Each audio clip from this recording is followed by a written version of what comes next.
Estamos ya de nueva cuenta para seguir hablando de filosofía orientada a la vida cotidiana.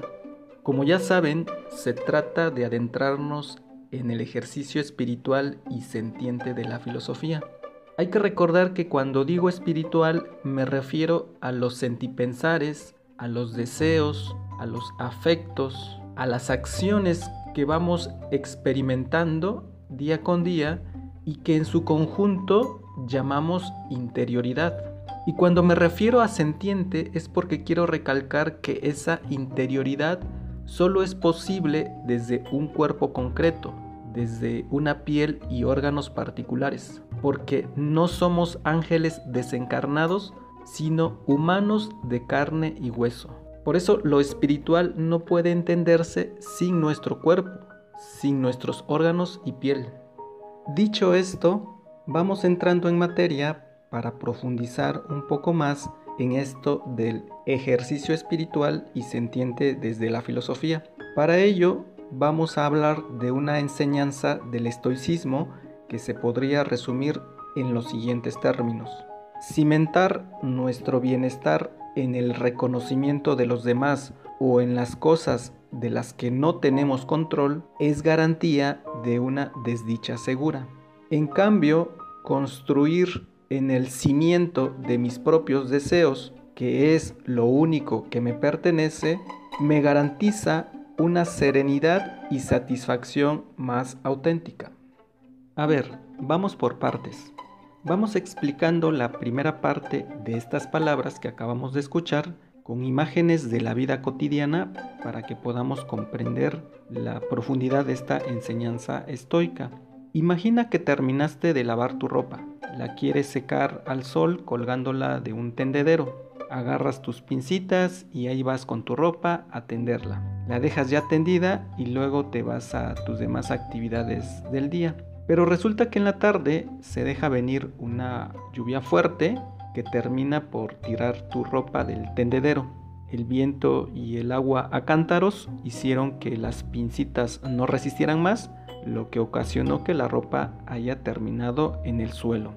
Con esta imagen de la vida cotidiana quiero explicar esa primera parte de la enseñanza estoica que ya les comentaba al principio. La vuelvo a repetir. Cimentar nuestro bienestar en el reconocimiento de los demás o en las cosas de las que no tenemos control es garantía de una desdicha segura. Porque así como la ropa está sujetada de las pincitas y estas al tendedero, así nuestra felicidad está tendida o depende de las opiniones de los demás y de las cosas de las que no tenemos control. Y así, cuando viene el viento y la fuerte lluvia y tira la ropa, así las opiniones ajenas o cosas de las que no tenemos control, cuando se experimentan como tormenta, terminan tirando nuestro bienestar o tranquilidad. Les pongo un ejemplo para explicar esto último. Imagínense una chica que quiere comprarse unos zapatos, para lo cual va con su mejor amiga a realizar dicha compra. Y lo que sucede es que esa chica pide el parecer a su amiga de cómo se le ven esos zapatos. La amiga le da su opinión y la chica termina comprando los zapatos según el parecer escuchado.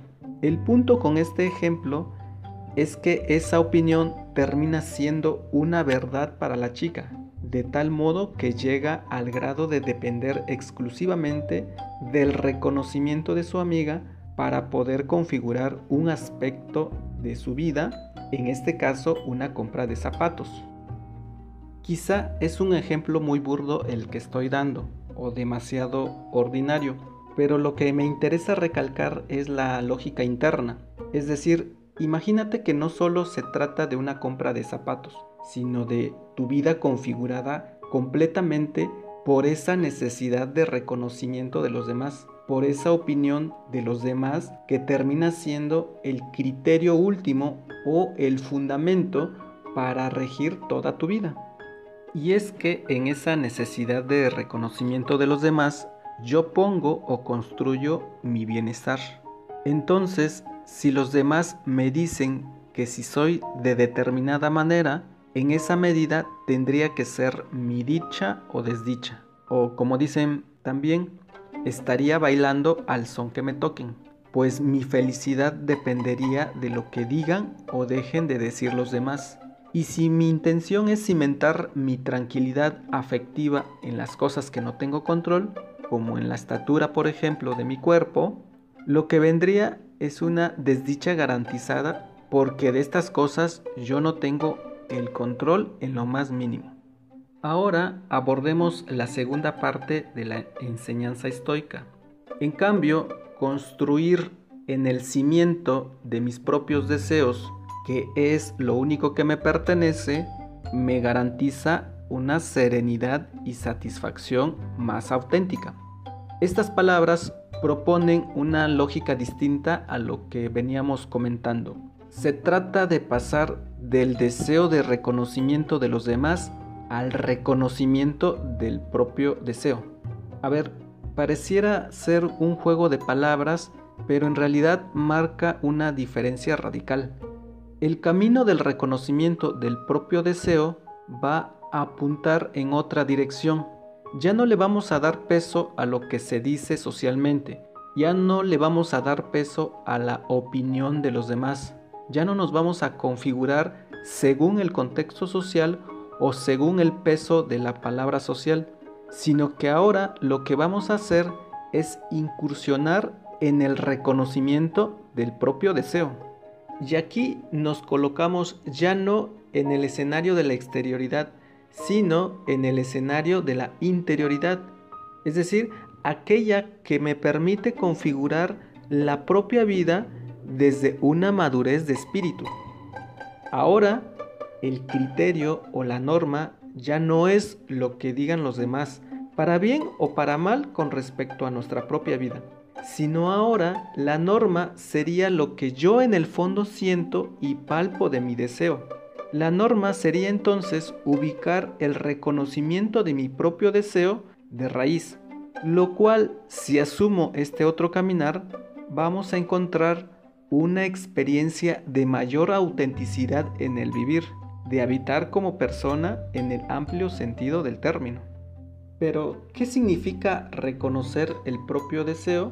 Significa, en primer lugar, validar nuestros sentimientos, nuestros pensamientos y nuestras acciones como el cimiento de nuestro bienestar personal. El reconocimiento del propio deseo es como el cimiento de una casa, es la base fundante que da soporte a todo el resto de la estructura de esa casa y sin la cual simplemente ante cualquier contingencia se caería.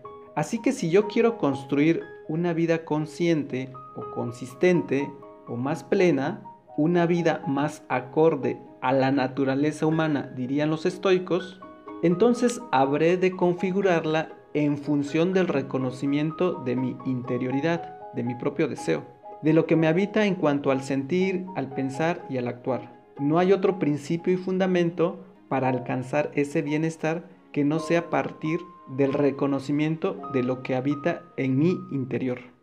Ahora bien, damos un paso más. No solo se trata de reconocer mis dinámicas interiores, sino como dice Fernando Pessoa, dar a cada emoción una personalidad, a cada estado del alma un alma. Me explico. No se trata únicamente de tomar conciencia de lo que siento, de lo que pienso y de cómo actúo, sino que también es preciso, para decirlo en términos clásicos, ubicarme en esa mirada divina que alcanza a darle nombre y rostro a mis legiones de demonios y ángeles que habitan mi interior, los cuales entran en una batalla campal, ya sea para conducirme a experimentar o el infierno o el cielo aquí y ahora. Esa mirada divina es lo que los estoicos llaman hegemonicón o gobierno de sí. Tratemos de explicar un poco más esta cuestión. Los griegos de la antigüedad utilizaban el término persona para designar a la máscara usada por un personaje de una obra teatral. Ahora bien, ubiquemos que la obra de teatro es nuestra propia historia personal, es decir, aquella que se constituye por lo que sentimos, por lo que pensamos y por lo que hacemos. Estos a su vez son los personajes de esa obra llamada historia personal. Tales personajes pueden representar a demonios y personajes angélicos, aunque esta división no siempre es adecuada para ubicar quién es el bueno y quién es el malo de la historia. Pero el punto es que la obra de teatro, que resulta ser nuestra vida, se conduce por el antagonismo y conflicto de dichos personajes. A todo esto hay un director o directora de obra teatral, y su papel es dar nombre y rostro a los personajes. Por ejemplo, si se trata de personajes que representan un sentimiento, podría hablarse del miedo, de la alegría, la tristeza, el enojo, etc. Ese director o directora teatral, sin embargo, no se limita a esto, sino también ubica el drama o la historia particular de cada uno de esos personajes. Y aquí entran los otros dos conjuntos de personajes, el conjunto de los pensamientos y el conjunto de las acciones con sus respectivas consecuencias. Entonces, el director o directora, ya con la ubicación de cada uno de los personajes y sus respectivos roles o dramas particulares, va dando rumbo o sentido a la obra de teatro, que en este caso es nuestra historia personal, decía al inicio de esta metáfora. Lo que quiero recalcar del director o directora es que finalmente es quien se hace cargo de toda la obra teatral, de toda la historia, de llevarla o no a cierto rumbo. Esto es lo que quiero apuntar con el arte de gobernarse que decían los estoicos. Con esto volvemos al inicio de la reflexión. Construir en el cimiento de mis propios deseos, que es lo único que me pertenece, me garantiza una serenidad y satisfacción más auténtica. Dicho en términos de la metáfora teatral que veníamos comentando, asumir el papel de director o directora de mi propia vida implica hacerme cargo tanto de lo que siento, de lo que pienso y de lo que hago, a fin de propiciar una obra teatral o historia personal con rumbo o a los infiernos o hacia la tierra prometida en las coordenadas del aquí y el ahora.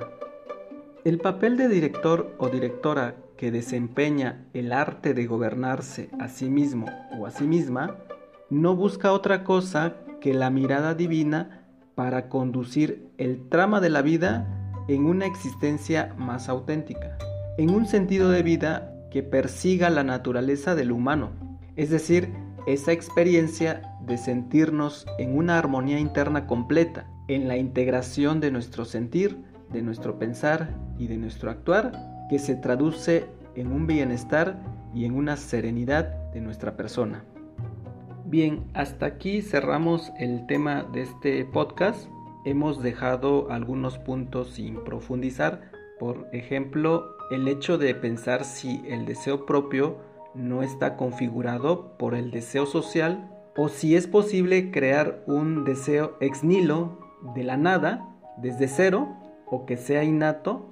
Bueno, esto ya lo podríamos profundizar en otro espacio, en otro lugar, que nos daría para otro momento de reflexión. Muchas gracias.